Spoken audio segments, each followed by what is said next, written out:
We are, and with this window, hi everybody out there. You're now watching news from the beta world, getting to Swift Even Flow with special guest Roger Schmenner. Who is that, and who's here today? That would be Roger Schmenner with me, Ryan Erickson, and up there is Roger, and up here, I always say up there's Niels Pflaeging. Hello, hello, hello to News from the Beta World. This is where we talk about the organizational renaissance and decentralization, democratization, and federalization of the workplace and organizations, and very, very recently, maybe just time-oriented work systems and the ideas of time Yes. orientation, Yes. and which, again, how you and Roger connected around time orientation. I think it's going to be part of our discussion today. So, all right. Well, Niels and Roger, I would like to know because I'm curious how Niels, how you uncovered Roger's work, and first of all, and Roger, if you can, after Niels says how he discovers, maybe how um, who you are and why that's important to you. Yes, maybe I better start because today I tried to remember how I discovered for myself, discovered Roger, your work, and it must have been later than June last year, so fairly recently. I admit, so I'm late to the game of Swift Even Flow, but I got there with verve because I just looked into this research paper that I wrote in June last year, and it's about time orientation, time-oriented work systems, as we call it, and there's no reference yet to your work, Roger, I must admit. So, which tells me that I hadn't found your work back then. I only discovered it later, and this is the book I found. It was probably in July or August last year that I found this amazing book published by Cambridge Press, Getting and Staying Productive, Applying Swift Even Flow to Practice by Roger Schmenner. And I was deeply depressed back then. I just reread it today, and I'm still impressed.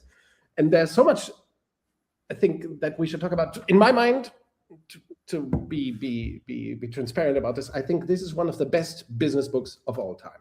Yeah, I think this is. I already said this in the little pre-conversation that we had. It's embarrassingly well written, especially well written for a book that's published by an academic publisher like Cambridge. I think their specialty is not beautiful prose, but this is great prose. The book, I was embarrassed again reading it, how succinctly and well researched the story about the history of management. You go so deep in the history of management, the Venetian arsenal, the history of Toyota, of course. So many stories, so much background, so many references, and it's a neat book. It's not a thick book. It's highly readable. The prose is crisp, as I like to say. When I really enjoy a book. It's very crisp, very rich in content. And after I discovered the book, I thought, okay, who is this guy? Roger Schmenner. How can he have figured out so many things all at once? And I looked into some of your articles that are on ResearchGate. You're an accomplished academic, one must say. Maybe you'll tell us a little bit more about your academic life. The book says you, on the back cover, it says you consulted to more than 80 organizations. There were no, I'm not sure, you talk about several cases in the book, and you might have worked with some of those companies, I guess, yes. And for us, for Ryan and myself, I think it's very interesting also that among the best cases you mentioned, Toyota, Southwest Airlines, Nucor, there are many companies that we describe as beta, as decentralized, highly democratic. Right. Yeah. So yeah, this is a wonderful book. I can only recommend it. Of course, now we want to know a little bit more about why you read it, how this is related to your academic work, why you wrote the book at all, and how you got to the topic of what we call time orientation, but you call it specifically Swift Even Flow, which is beautiful prose as well. Ryan, you agree? Absolutely, the last 30 years of your life, Roger. Yeah, right. So how did you get there? And please regale us with the tale. Okay, so a little bit of background. was born in Baltimore. Dad was worked for the telephone company. Mother was a homemaker. I'm a twin. Although not identical. My fraternal twin was a theatrical agent in New York.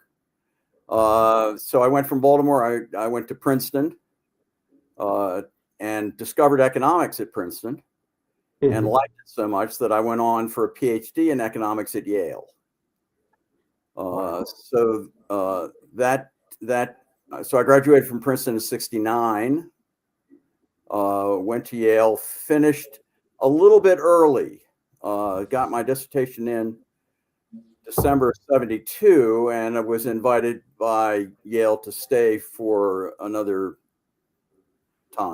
year and a half, and then I decided to go on the job market. How comes that you maybe that's a dumb question for an American to ask, but I'm German, so I can ask dumber questions. How comes that you studied at Princeton and then at Yale's? I understand that those are best of the best. How do you call them? Eton. It's like Eton, Cambridge, Oxford, that kind of stuff. So how comes? Did your parents value education so much, or did you just? No. My parents. Neither of my parents went to college. Really? Dad did very well, but he had no college background. He was a product of the Depression. Yes. And so that was tough. There was no money to do that. So he started at age 18 working for what was then Western Electric, which was the engineering arm of the Bell system. Yes. I liked physics, and I think physics was what attracted me to Princeton. But if I want to be cute about it, in Baltimore, you're always a fan of the Baltimore Orioles, and their colors are orange and black. Princeton's colors are orange and black. And then in Baltimore at the time, the Colts, the Baltimore Colts, the football team, their colors were blue and white, and Yale's colors are blue, the same blue. So if we go from baseball to football in Baltimore, it's logical that I would go first to Princeton and then to Yale. Okay. But I stayed at Yale and was doing economics work. My dissertation had been on industry location, city taxes and industry location. Did property taxes or income taxes around cities affect industry location? The short answer is no. But I was interested in that. Yes. And went on the job market in the spring of '74. Meanwhile, my dissertation supervisor, my mentor at Yale, went back to Harvard with a triple appointment in the economics department in the Harvard Kennedy School of Government and at Harvard Business School. And he threw my name in the ring for a position in operations management at Harvard Business School. And so I interviewed there and got the job. And at age 27, started as an assistant professor in operations management at Yale. I knew nothing about operations management. Yes, I was a step ahead of my students at the time. But you were the prodigy, probably 26 years old, teaching at Harvard already. So you were. Well, yeah. Well, I think there were others too, but anyway, I started learning. Harvard is a case method institution. Yes. So you were learning cases. You went out and you started writing cases, and I continued my work in industry location. First, you'll be interested, Ryan. First around Cincinnati. Really? Because Cincinnati has the most interesting tax situation going, and I recognize that early because Cincinnati has property taxes around different property taxes around the suburbs and city, and then the suburbs have different rates of taxation for income, and that is very unusual in the United States. So if Cincinnati was an interesting place, I started there, and also because I was in Boston, I started in New England, and did some work trying to figure out how industry located where they did, why they decided to expand on site, why they decided to establish a new branch location, how they decided to move if they needed to move. But all that while you taught operations management with this. Yes. So I'm doing that. I'm doing that at the same time. The same time. Okay. And I'm getting better at cases and understanding operations. I get fascinated by different processes. So job shop, batch flow, line flow, assembly line, and continuous flow operations. Okay, so I'm working on that, and I was at Harvard Business School for 4 years as assistant professor. In that last year, the operations group invited Professor Alfred Chandler, who was the business historian at Harvard Business School, to talk about his then new book, which is called The Visible Hand. So The Visible Hand, I've got a copy. The Visible Hand, written in 1977. So he talked about it just after it had been published. And actually, the title is the takeoff on Adam Smith's, of course, his Invisible Hand. This is The Visible Hand. It's a history of management. And it was fascinating to me to hear him talk. And I went out and read the book, and was fascinated to learn that the companies that were broken up in 1911 by the Supreme Court in the in the trust busting years, that all of those companies were continuous flow processes, and they had moved there to be continuous flow processes because speed was important to them. So Chandler talked, for example, about Rockefeller, and that Rockefeller had the fastest refinery west of the Pennsylvania oil fields at the time. We're talking about the 1860s. And it's because he and his colleagues developed fractional distillation, and that meant that they could refine crude oil faster than anybody else. They didn't have the scale any bigger than anybody else's, but they could do it faster. So that's stuck with me, and the fact that these processes had moved toward being a continuous flow operation stuck with me. So I left Harvard Business School in '78 with a 2-year research contract with the U.S. Department of Housing and Urban Development to study the location decision making of the Fortune 500 companies. Okay. And I had 3 full-time research assistants. I had a full-time secretary. I had money to travel.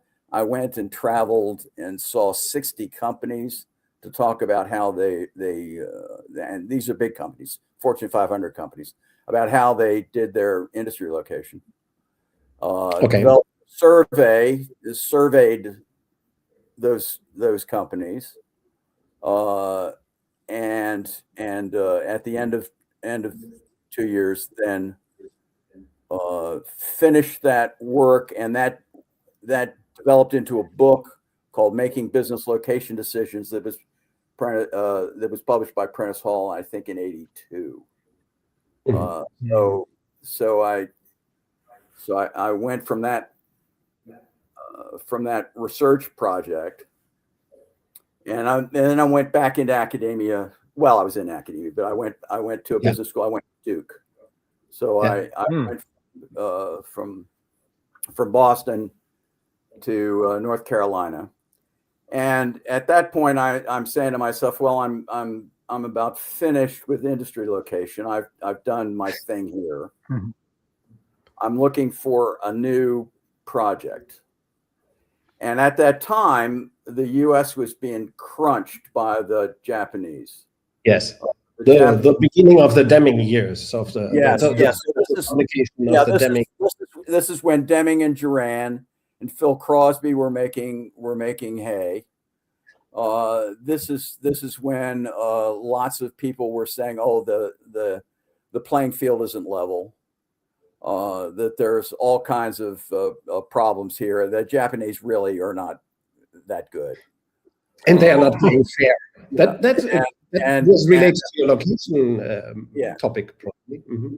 Yeah. So I said to myself, well, I'm confused here. You know, a lot of people were saying different things about what contributed to productivity, and the academics they're saying, well, what's really true here? And so I got there and I started wandering around North Carolina. North Carolina is rich with different kinds of manufacturing. And I went out and saw 20 or 30 different companies. And I talked to them about productivity. How do they define it? How do they think about it? What's important to them? Have they experienced productivity gain? That sort of thing, and developed a survey that later turned into a survey that asked 220 questions of a plant about its operations. Mm-hmm. As much as I could think about, you know, and from what and how I talked about it with these folks. And so I went into that. And as I'm talking with these folks and thinking about the survey, I remember Alfred Chandler and speed. Mm-hmm. And I'm thinking to myself, well, I should ask about speed. Now I didn't know enough to call it throughput time at the time. I think we've sort of standardized on throughput time, but the concept was vague enough at the time that we didn't have a lingo that was generally accepted. So sometimes it was cycle times, sometimes there were other words used. But I wanted the clock time between when an order was released to the factory until it was shipped, and talk to those guys about putting that into the survey. Yes.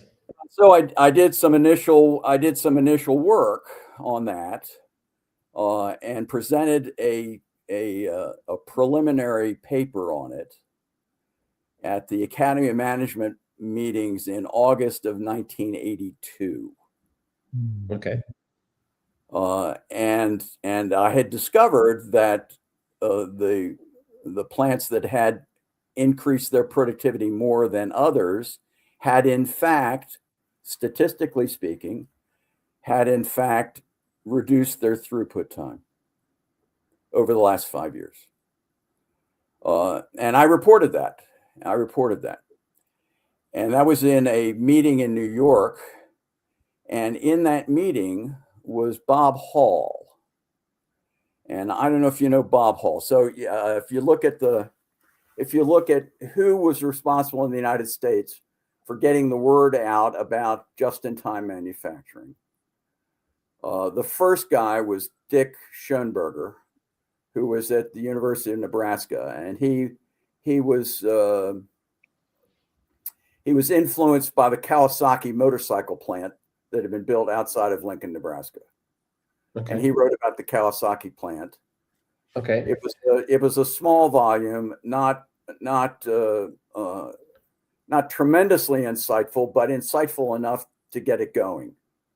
And Okay. Dick and then stayed a few more years at Nebraska, and then went the consultant route. And he has had a remarkable, long career in JIT, now Lean, Yes. work in the U.S. Yes. His book came out in 1982. Okay. The more important work that came out the next year was Zero Inventories, that was written by Bob Hall. Okay. I do not have that either. I do not have the Chandler book either. So lots of great indications. Robert W. Hall, from Indiana University. Oh. And Bob, how did Bob get into it? He was an IU professor, and IU hosted a guy from Japan in the late 70s called Junichiro Nakani, Jim Nakani. And Bob latched on to Nakani. And he said, I think there's something important about this. There's something new and different, and it makes sense. And so he wrote, this is a bigger book. This is a book that really is the first to talk about the Toyota production system in English. In English. Okay. I have to get it. And I read it, and this is the book that changed my life. I remember I was working for Smith Corona Marchand, SCM Corporation at the time. I was doing some corporate teaching, and I was asked by a guy I was working for there, hey, do you know anything about this JIT? This is in like 83 or so. Do you know anything about JIT? Well, I just read the book. I said, well, I know a little bit. Yeah. And I said, well, could you go up to our Smith Corona plant? And I don't know, Ryan, if you remember the Smith Corona typewriters. Oh, they made typewriters, electric typewriters that a lot of students had, and they were being challenged by a Japanese company, and they were worried. Were they going to survive? So the guy said, "Can you go up there and help them?" I said, "Well, I'll try." And so I spent 2 days teaching half the factory 1 week, and the next week came back for 2 other days to teach the other half of the factory. Okay.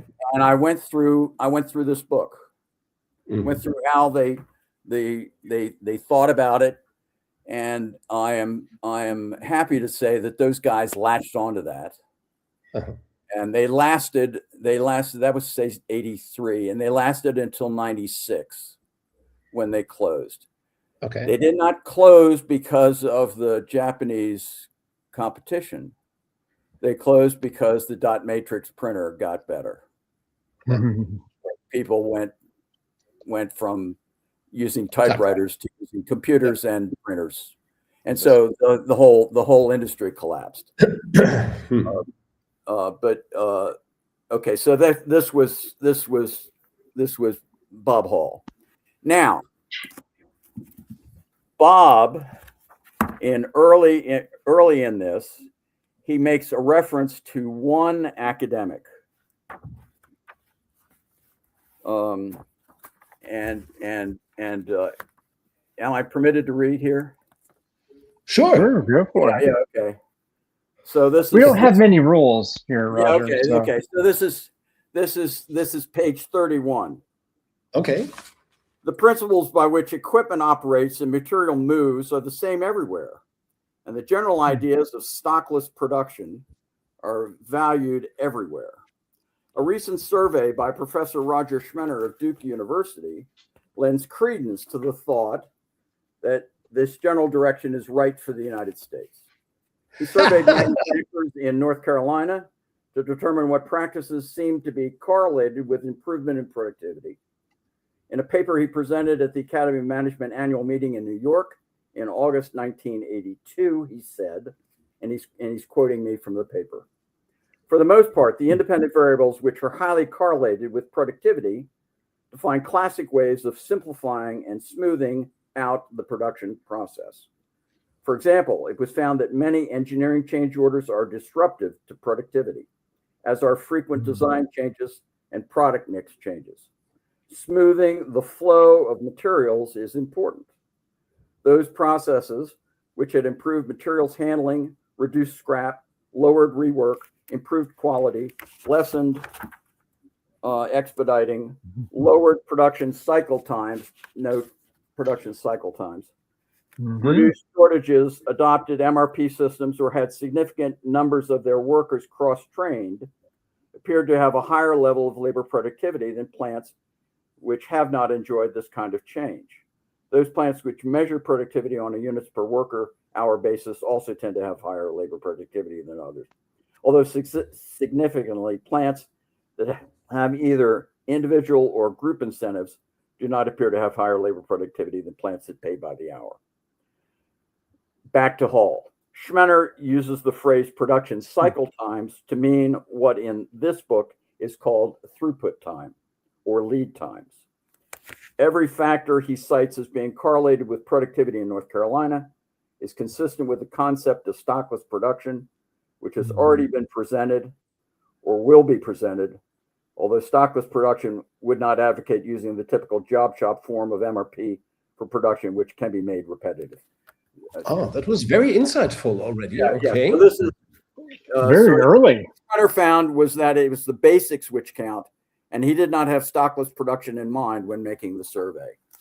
So Bob was there. Yeah. 5 years after that presentation, I have the office next to him. So he was the guy who recruited me for Indiana University, recruited me from Duke, and he was a fount of information.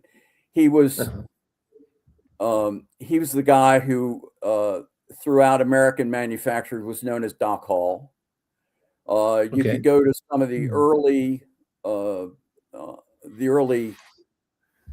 skits, so a lot of companies, and Hewlett Packard was famous for this in the early 80s.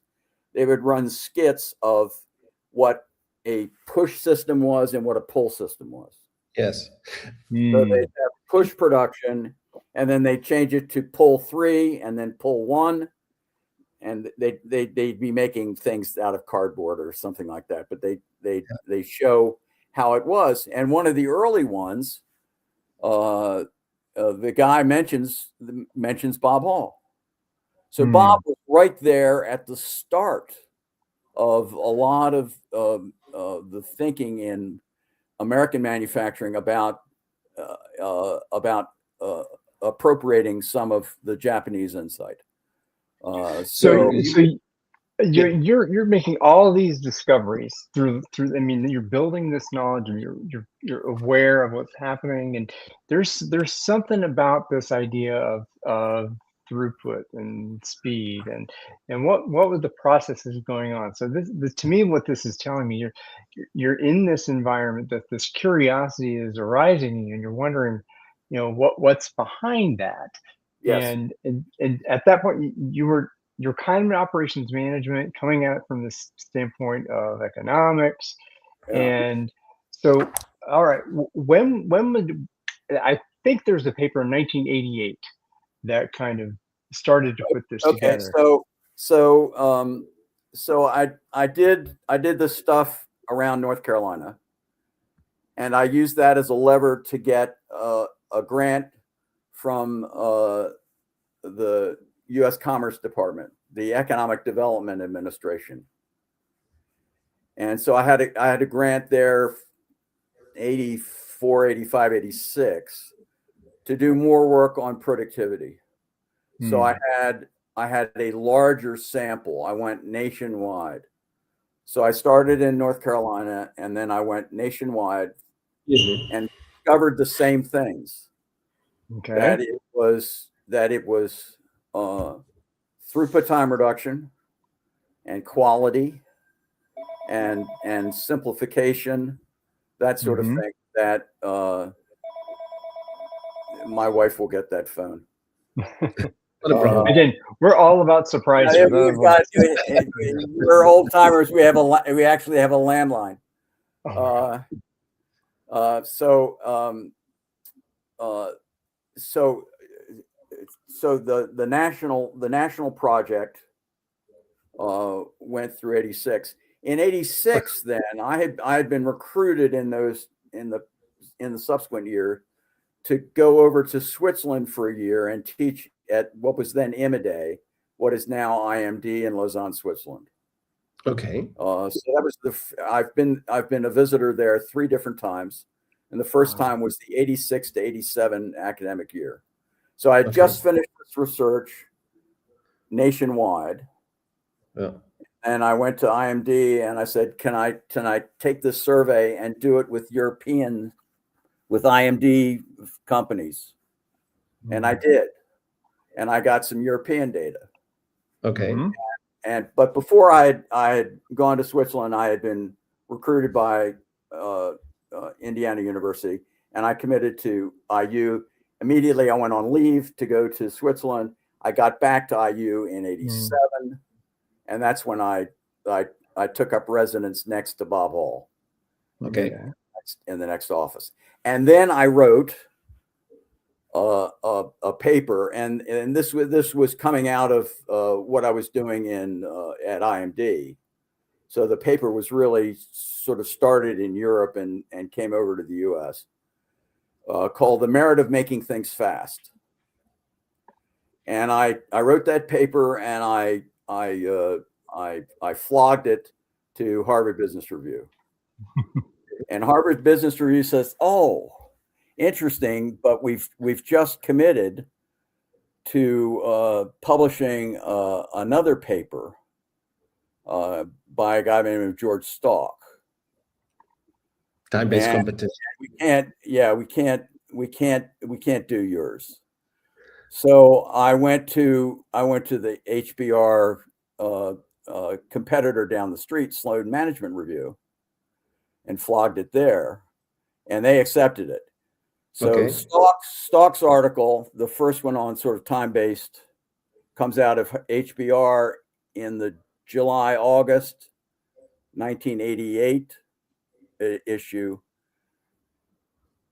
In the fall 1988 Sloan Management Review, my article, The Merit of Making Things Fast, comes out. So I'm right there. And I didn't know Stalk. I didn't know what he was doing. It was that I was following what I was finding out empirically, and what made sense to me. And I had, at the same time, lean must have exploded. Yes, so lean was starting to take off, but you really don't find that until 1990 or so. Yeah, so it was first quality. Yeah, there's a whole decade of work before the machine that changed the world. Yeah. Another little story. So Bob Hall gets invited to speak to the special group at Ford Motor Company. There's sort of their internal think tank. Okay. And he drags me along. Okay, and this is in the early 90s. So it's after some of the stuff with the machine that changed the world. And these guys, they just want to get to know, what Bob knows, and I'm just tagging along.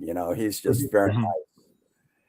And they start asking Bob questions, and he's referring to guys who were doing the thinking at Ford and other auto companies before those own guys were doing it. It was their mentors that he had dealt with. He had them eating out of his hand, in the matter of moments, because he had the history of JIT in the U.S. He had been part of it. He knew a lot of that. Yeah. So yes, it was the whole lean thing, but the foundations were laid a decade before that. True. And I think at the time, total quality management was the big deal, probably, right? Yeah. It was, I mean, before the quality awards, before any of this, we have Bob going around and preaching what JIT really was. Yes. So okay. So this is very much about what's happening out there, doing the empirical research, finding what's going on. Have you been doing it for a long time at that point? But there was something missing. Then what? So you're an operations manager. You're saying that there's all this empirical work, but there was something lacking. What I read and got from your the corpus that I got to, there wasn't really a theoretical background to all this stuff. Okay. Good. Yeah, Ryan, good. You're good. Okay. So I'm on my hobby horse at the time is throughput time reduction. Mm-hmm. It's speed. And I go back to IMD in 1992 and half of 93 for 18 months there. I preach it there. I'm preaching it in my classes and to companies that I'm working with. I'm challenging people. I'm challenging my students, for example. So in a semester long course in operations, I would have them do 2 papers. The first paper would be, tell me about a problem process at your company. Mm-hmm. Describe it. Describe the process. Flowchart it. Tell me its characteristics. And then we move through the course, and we get to talk about JIT stuff and the value of throughput time reduction. And then I have them write a second paper, which says, take that problem, use these ideas, and solve the problem. Mm-hmm. So, for example, a classic one, we had lots of accountants there. And I would say, what about the close of the monthly financial statements that you've got? Okay. Yeah. Do you really have to wait 2 weeks before the managers get them? Wouldn't it be better if they could get them right away? So on the first of the month, say after noon, after lunch, they come back and they have the last month's financial reports right there. Couldn't you do that? Couldn't you do that? And some of them did it and became heroes in their companies, and others did other kind of work that was important. I mean, in the Getting and Staying Productive book, I talk about. So I was at IMD 86, 87, then all of 92 and half of 93. Then I came back for 2002 and half of 2003. Mm-hmm. And we're on a field trip with the MBAs, and the field trips there would usually take to a couple of places, but one of them would be the cigarette manufacturing facility of Philip Morris in Neuchâtel. And so I'm there with these MBAs, and a guy walks up to me and says, "Oh, I'm so glad to see you here."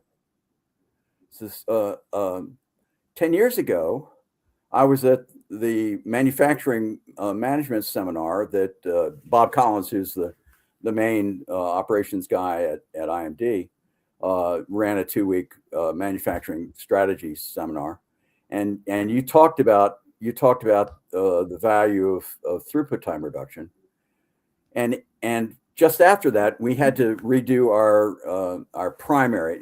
Cigarette manufacturing has the primary, in which, dirty product but a lovely process. The primary is where you mixed the tobaccos and the flavorings for the brand that you're producing. Yeah. And then the secondary is taking that and making it into cigarettes and packaging it. And they were in need of a new primary. And he said, "Oh, well, let's try to link the primary to the secondary as best we can." And so they created a primary on the one floor. The floor below was with the cigarette making machines, and the primary could feed any one of the cigarette making machines, and they could do lots of different things with them. They became very flexible. And this is a plant that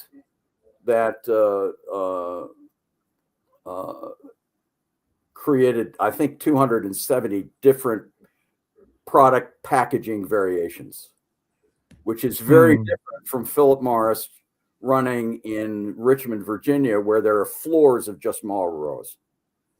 Machine after machine is just doing Marlboros. These guys are doing it because, the Marlboro for Switzerland is a little bit different from the Marlboro for Austria, or the Marlboro for, Serbia or whatever. And the packaging, of course, is very different. Yes. So these guys were.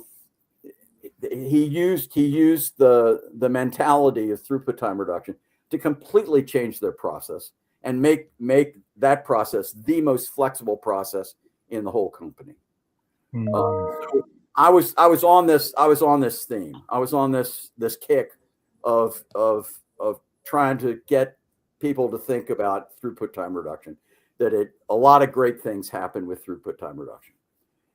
Now we come to 1996 and the Decision Sciences meeting.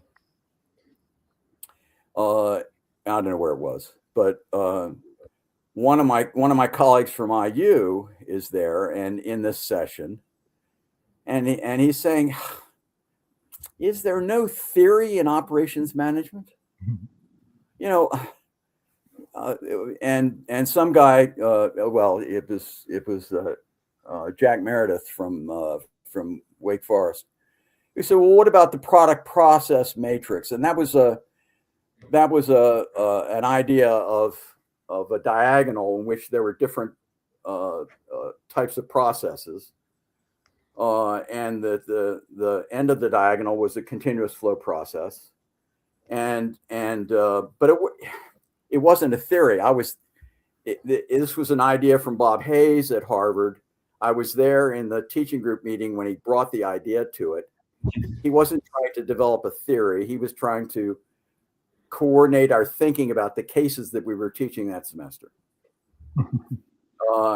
And I said to myself, Jack, no, that's not a theory. And then I went back that Christmas. This was a November meeting. I went back that Christmas when I had time. I said, "Okay, I'm going to go back. I'm going to try to create a theory here. I'm going to try to put it together." Morgan Swink has challenged me to do this, I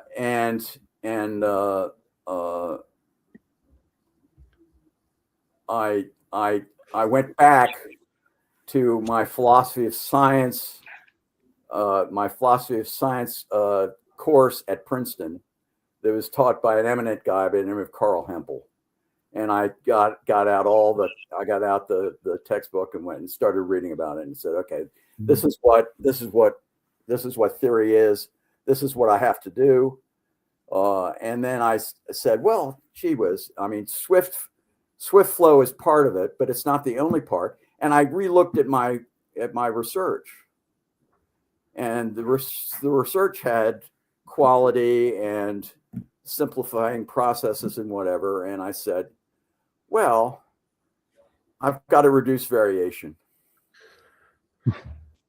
So I need something else in this theory to make it more complete. And because if it's going to be a theory, it's got to explain everything.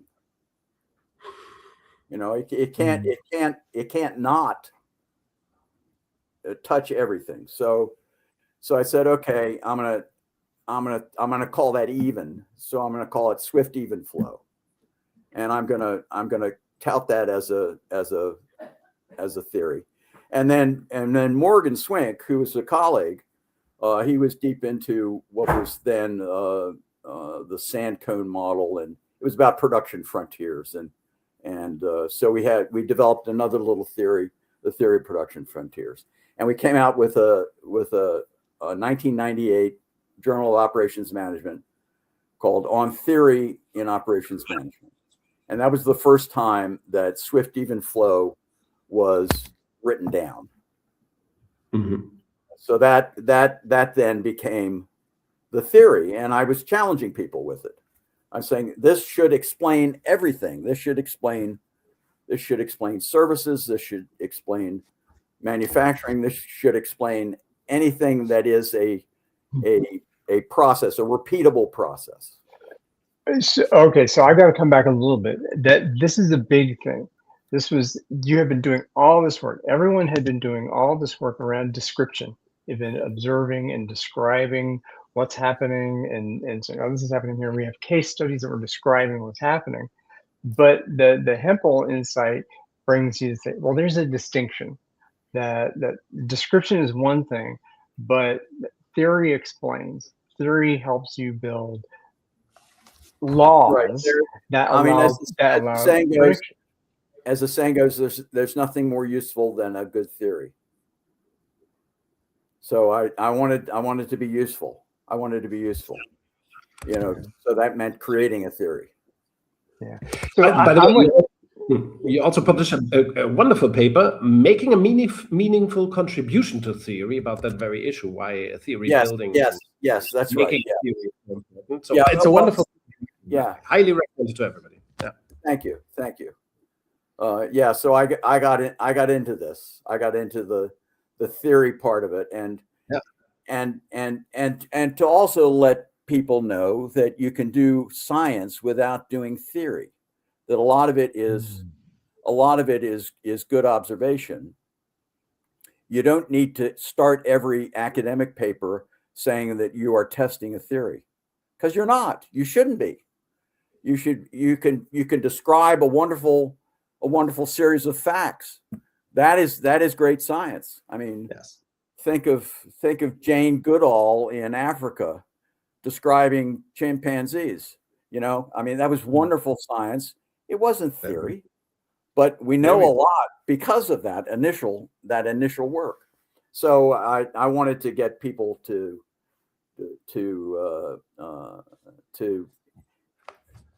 break loose of the chains, the theoretical chains that some people think they have to have when they write an academic paper. I would say you're the ultimate.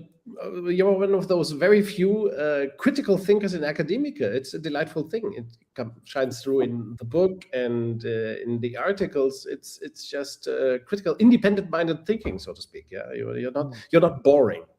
Oh well, thank you. Well, you know, it's because I valued the guys like Bob Hall, who had ties to industry. You know, and I had my own ties, but his were legion, and it was always a joy running into him after he'd been on the road and say, okay, what'd you learn now?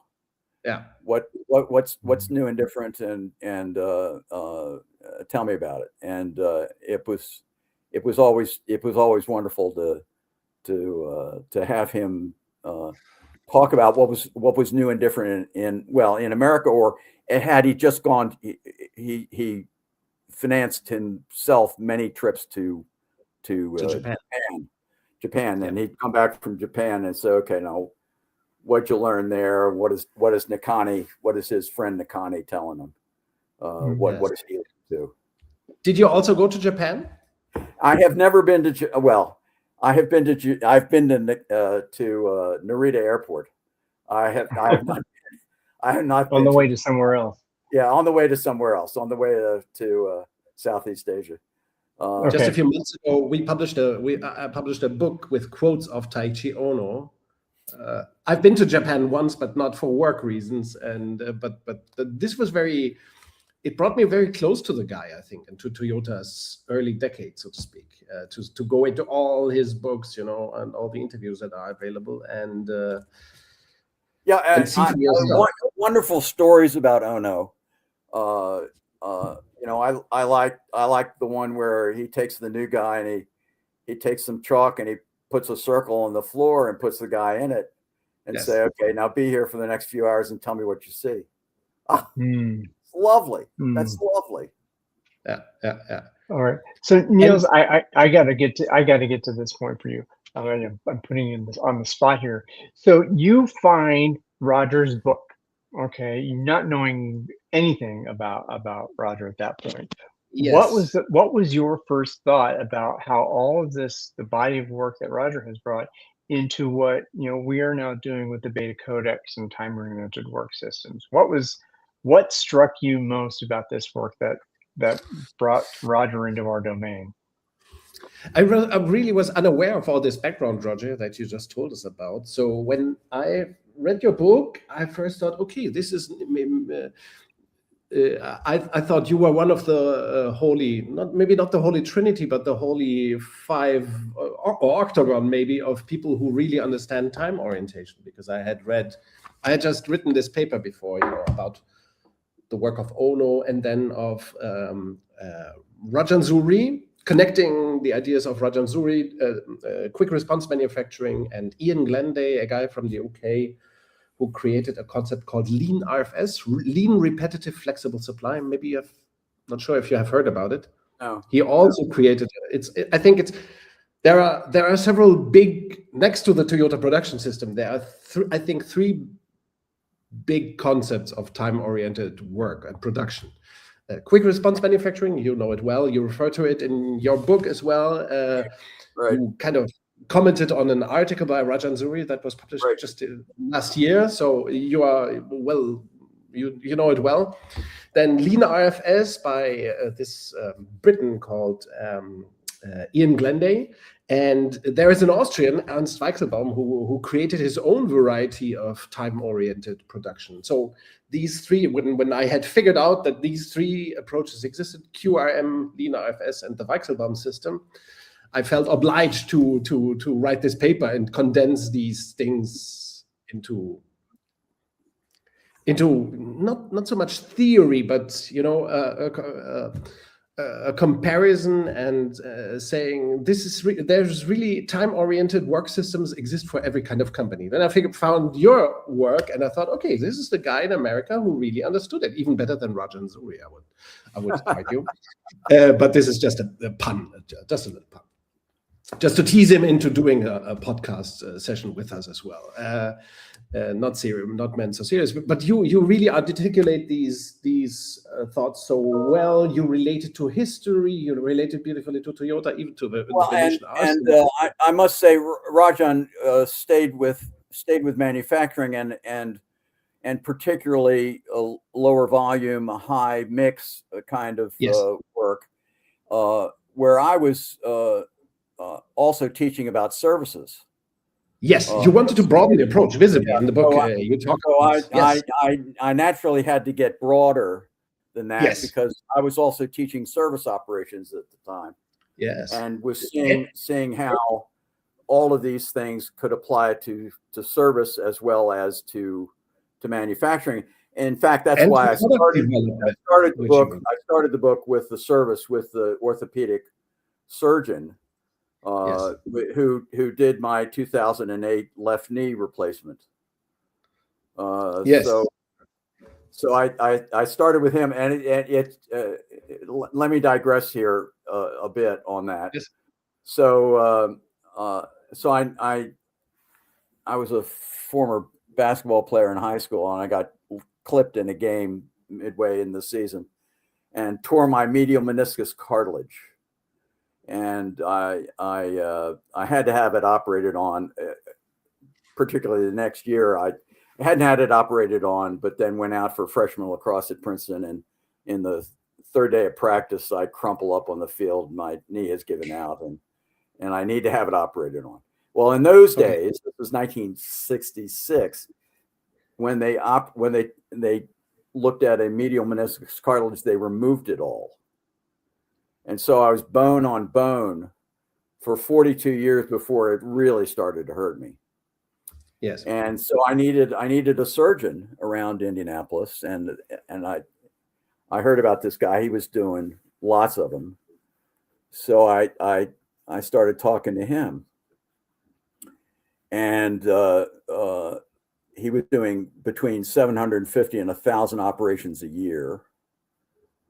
And he would do between 15 and 20 in a week. Yeah. And he would do them on Mondays and Tuesdays. So he was doing up to 10 a day. Man. And how does he do that? And that's you know, so it stirred your academic interest. What's that? It stirred your academic interest. Yeah, absolutely. So I asked him, well, you know, how do you think about, how did you get it so that you can do it? My wife timed my operation. It was 39 minutes. Okay. That was when I was under the knife. So what did you think about? And he says, well, I thought about all the ways I could reduce variation. Could have hugged him. Yeah. I mean, he said the words. He said the words, reduce the variation and collapse the time. So I had to write about him, and that's what's in there. And I wanted to start the book with a service so that people would understand that this is not just a manufacturing concept. Yes, that this is something for any repetitive process, and orthopedic surgeons are part of that. And so he did my left knee. He also did later my right hip, and his disciple who took over after he retired, he did my right knee and most recently my left hip. So I have four joint replacements, and all done under Swift Even Flow. Okay. That was a great story in the book. You bring the orthopedic surgeon into it a few times about, well, you know, changing what the people do and changing what the capital and the equipment is. It doesn't really get you to the actual better throughput. That's right. What I read in there, well, there's the microeconomic theory about the capital and labor replacement. Well, big deal if you replace the capital and the labor, that those aren't really the levers that make transformation happen. Right. And this, I think, is the big beta concept about you're not working the people. You're not saying, oh, people, you need to be better, and oh, we need better tools. You are focusing on the process. You're working the system. That there is a system of orthopedic surgical, joint replacement, and that's the insight that was really exciting. He would say, I never hurry. He's doing things. He's never hurrying. Yes. But you ask the nurses around him, and they say, well, what is it like in the operating room? And they say, well, gee, it's like choreography.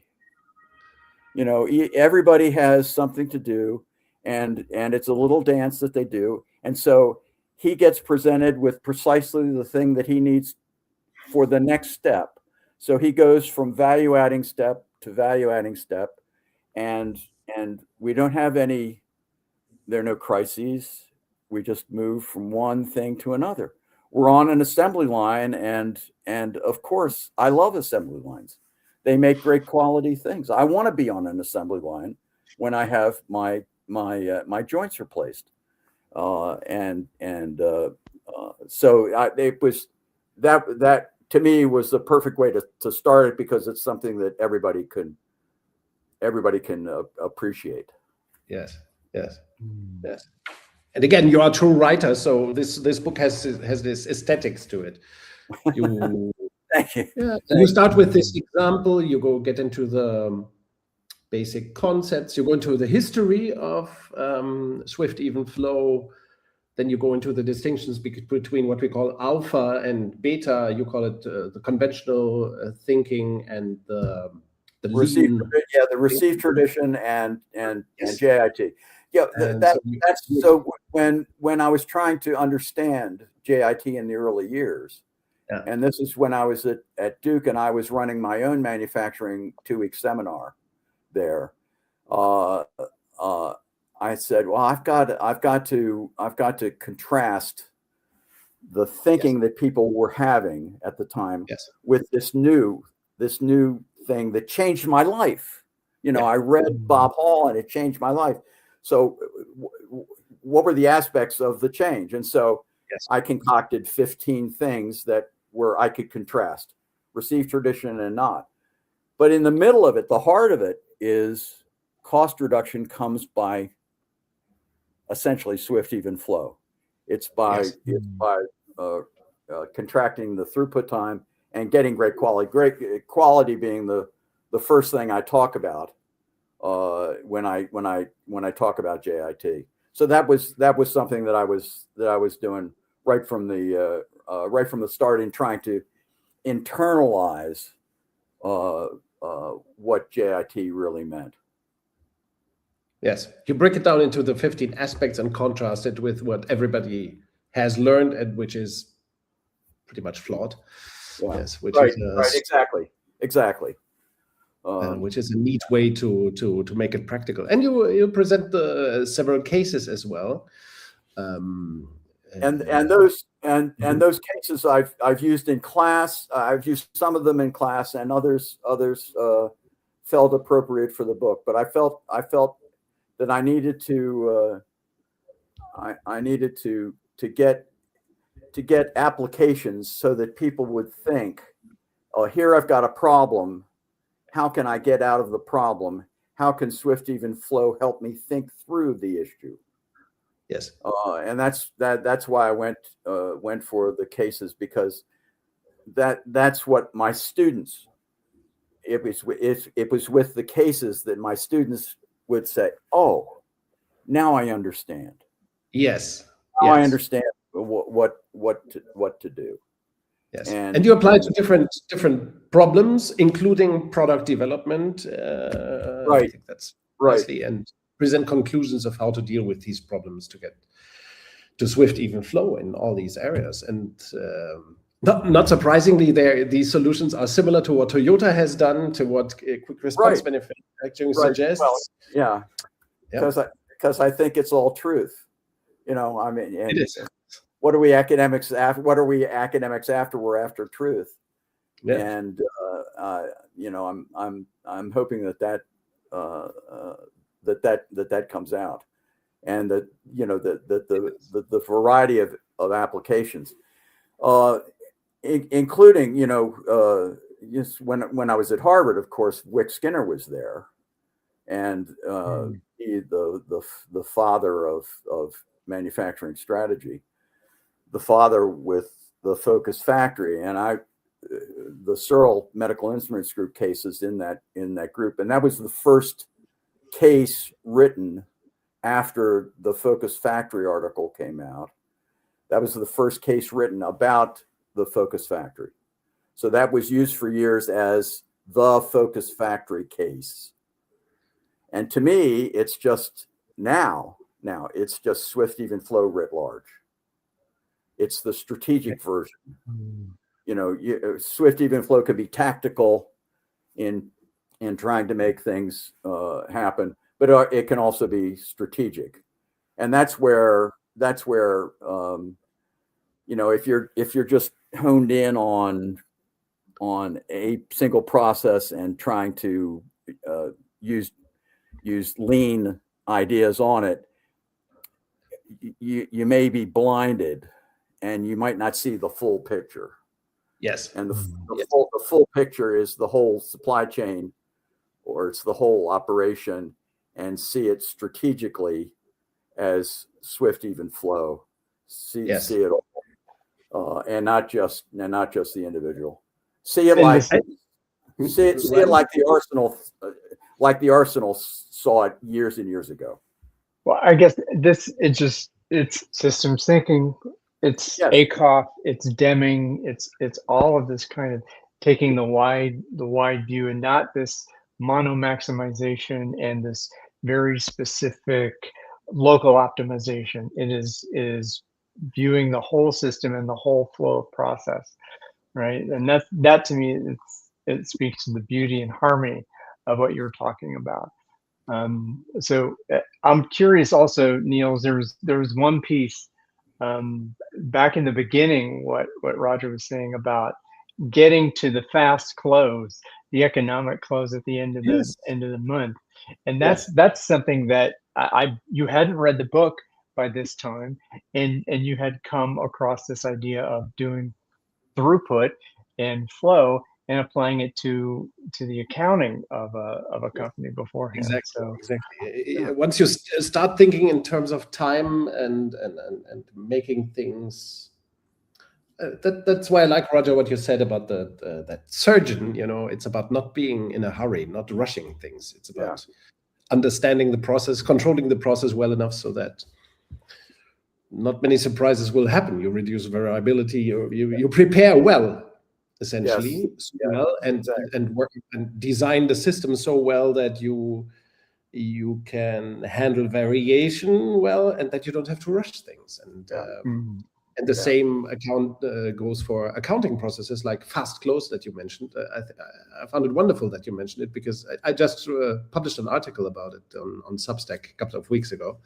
Few companies until today have accomplished fast close, which I consider closing the books on the first or second day of the following months. Absolutely, yeah. There's ideally on the first day, but it can be the second day. There's no reason it can't be done. I mean, if people can go, if manufacturers can go and do quick changeovers of die stamping, for example, if they can do that in single digits, in less than 10 minutes, if they can make a changeover a press in less than 10 minutes, you can certainly do the financial close of the books in a company in less than a day. Sure. One of the things that your book, not exclusively your book, but your book and other stuff that I studied over the last year or so inspired me to think about is, okay, what if we apply the idea of time orientation to software implementation projects like ERP systems? When they are implemented, it still takes 2 years, 3 years, or forever. So why not do it in 3 months with appropriate, like your knee surgeon, right? The surgeon you talked about, why not prepare it better? Why not produce swift, even flow so that you can do it in just 3 months, what otherwise would take 18 months, 2 years, or forever? We still have so much to explore in time. And I think the mentality there, I think, is so many companies think of themselves as sui generis, when in fact they should be plain vanilla, like everybody else. So instead of going for a software change that has little bells and tweaks and whistles and go for something that is pretty standard, and change your other thinking around that standard system, so that you're not 10 years down the road and looking for someone who could understand the code that you did 10 years ago. Yes. There's so many companies that they can't change their systems because there's nobody around who understands the original code. Sure. Terrible. That's terrible language. Yes. There was Then another. Oh, go ahead, Niels. no, it's good. It's good. There was another concept that, again, reading through, that was, it jumped out as beta language that showed up in your work, which was Mhm. the idea of cells. That there was cells, and you call them compact layouts. These are like these small groups that are kind of connected to demand, and that they would be organized as multiple cells, but that demand would create the flow, and that the demand at that cell level would kind of guide what was the inputs into it. Is that a fair, Yeah, well, articulation of what you're talking that's about? fair, and cells. I mean, the Japanese did wonderful job in creating those, uh, but Henry Ford did that. You know, the Yeah. his lieutenants at Highland Park moved the machines around so that they created their own little cells there. So it predates that, and it's one of the reasons why Ono, when he came to the United States, had to go to Ford and lap up everything that Ford did, because a lot of that those initial ideas come from Ford's lieutenants Yes. uh, at Mm. at Highland Park in those formative years. Yes. Mm. Yeah, so yeah, I love cells, and at Wisconsin, Rijon is there at Wisconsin, but there was also a guy by the name of Urban Wemerloff, who is an operations management guy who did a lot of great work with cells, and I'm talking in the 80s. So he and Nancy Heyer, who ended up at Vanderbilt, Nancy and Urban did some absolutely great work with manufacturing cells. Okay, I will have to look into that as well. Okay. Mm. Back to 2012, maybe. Yeah. How? What happened after the book? What happened after the book? I retired. I was, Okay. I was, the book came out in the spring of 2012, and in the spring of 2012, I turned 65.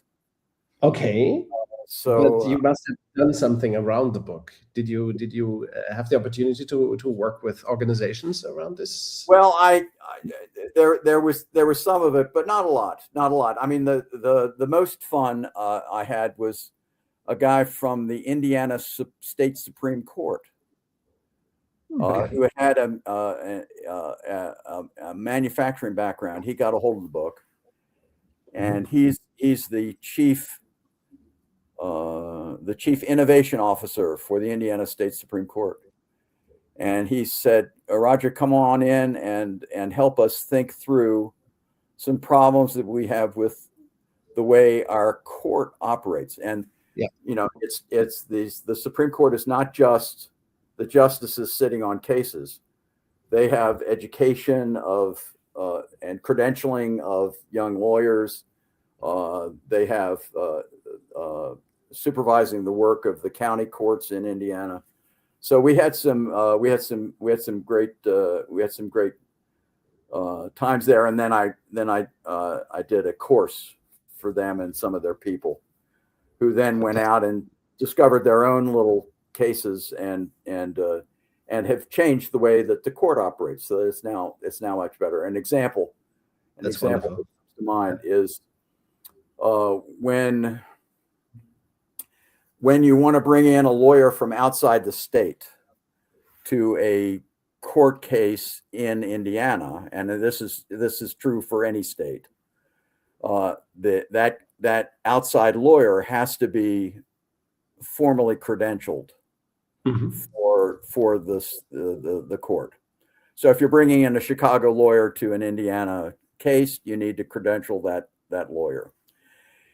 And so there was a system by which you credential. You found that he was in good standing. You had his bio and that sort of thing, and he paid $165 a year to be able to work on a case. Yes. There. In that state. Well, yes. What happens then if the case lasts into the next calendar year? Okay. Well, the state Supreme Court had people that had to track this. There are 92 counties in the state, and so there were 92 county courts that they had to track. Where were these outside lawyers? Are they still around or not? It was driving people crazy. And so we flow charted it. There were 40 steps to the process, and it was driving people absolutely nuts. And so we said, okay, well, how can we change this? How can we simplify it? How can we apply Swift Even Flow to it? And so the people said, oh, they were charging by the year, by the time. Why don't we charge by the case? Okay. So it went from 40 steps in the process to 5. Okay. Yeah. And now it's not a problem. And Indiana is probably getting more money out of it than they did before. So I mean that's an example of what some fun after things after the book, some fun after things yes. that I did. But you know, I haven't been out on the road solving major problems with major companies in the U.S. I haven't been, but you have done some publishing, by the way. I'm hoping that the book helps them anyway. Yeah, and you published a few things after the book as well. Yes, I saw that on ResearchGate. That's been part of not flunking retirement. Yes, very well put. How happy are you with? I mean, Taiichi Ohno and others founded this. Shigeo Shingo, you all mentioned them in your book, by the way, and right. Then comes your generation of making sense of it all and producing theory and presenting it in a decent way. Something that Taiichi Ohno wasn't too anxious of doing. No, and nor did Toyota really want him to do that. Yes, and I think he wasn't so inclined to write. That's what I got from studying his work. It wasn't his thing. It wasn't his cup of tea. He wasn't the writer. No, I understand. From my understanding, but you are a very hands-on guy. Yeah, exactly. But you are, and what do you think is the future of Swift Even Flow? Oh, well, I mean, I think when will we see the tipping point or the revolution or whatever? You know, if it explains the past and it explains the present, it's got to explain the future too. So I think we're all going to have to abide by this theory. Even AI is going to have to abide by it. Wow. Yes. And do you, maybe the next frontier here. Do you believe that the how do you call it, the ancient belief system? How do you call it? Traditional theory? No. How do you call it? Received tradition. Received tradition. When do you think we will overcome it? Any prognosis on that or hopes? When we will get out of received tradition? Yes, or command and control, as we like to call it, or alpha, or centralized steering, or capacity orientation, or however. We need guys like you, Niels. Okay, that's very nice. Like even you, Ryan, even you. Me. Wow. Yeah. Well, it's departure. I mean, so there's the received wisdom. I think that it takes the refusal of the received wisdom and to reject it and to create our own wisdom. And talk about it. I think, that's why I think your book or W. Edwards Deming's book or Ohno's work, and so they are also important. And I think we have to connect the dots a little bit more. You know, yes. I recently bought. Just the other day, I read another book about what's called factory physics. I didn't like the style at all, but it certainly, there is truth in that concept as well. Or Donald Reinertson's book that you mentioned in this book as well about product development, flow in product development, let's say. Right. So there are all those voices. However, we haven't been so successful to connect the dots and to turn this into the standard thinking. I think that's well said, Niels. I think that's well said. I don't think we all connected the dots. There are a lot of dots out there, but they can be connected. Hmm. Yeah. Let's Wow. do it. That sounds like an invitation to me, for sure. Well, thank you, Roger. Is there anything that you wanted to bring to our forum today that you did not get the opportunity to do? Oh, I I think I have. I've given you my 30 years. I mean, to think that it started, you know, in my own mind in '78, and it was only at the end of my career that I had the time to put it in the book, because I went from, I was a department chair for 3 years, and then for 9 years I was the associate dean for Indianapolis for the Kelly School, and then the last 3 years of my time at IU I was the chief of staff for the chancellor. So I was a manager. I was an academic administrator, and it was in that last 6 months of being on the IU payroll and my first 6 months at Cambridge that I wrote the book. And that was when that's when I had the time to try to put it all on paper. But it had been itching. It was a scratch. It was an itch that I had to scratch. Yes.